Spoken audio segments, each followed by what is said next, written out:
هناك دعاء قال عنه النبي صلى الله عليه وسلم: من دعا به استجاب الله له دعاءه، وهي قصة الأعراب الذي كان في أرض فلاة، فمر على قاطع طريق فأراد قتله وسلب ماله، فقال: خذ مالي. قال: بل أريد قتلك. قال: فدعني أصلي 4 ركعات. فلما صلى قال: يا ودود يا ودود يا ذا العرش المجيد يا فعالا لما تريد، أسألك بنور وجهك الذي أشرقت له الظلمات، أسألك بعزك الذي لا يضام وفضلك الذي لا يرام أن تكفني شر هذا. فأنزل الله سبحانه وتعالى ملك من أهل السماء الرابعة.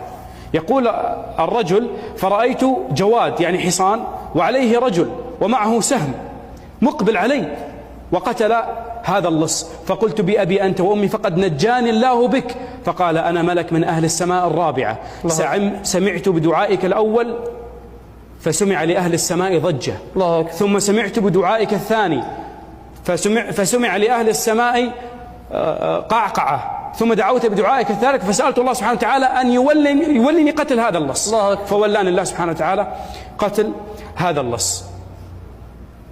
اللهم يا حي يا قيوم يا ذا الجلال والإكرام، يا من تسمع كلامنا وترى مكاننا وتعلم سرنا وجهرنا، لا إله إلا أنت سبحانك إنا كنا من الظالمين.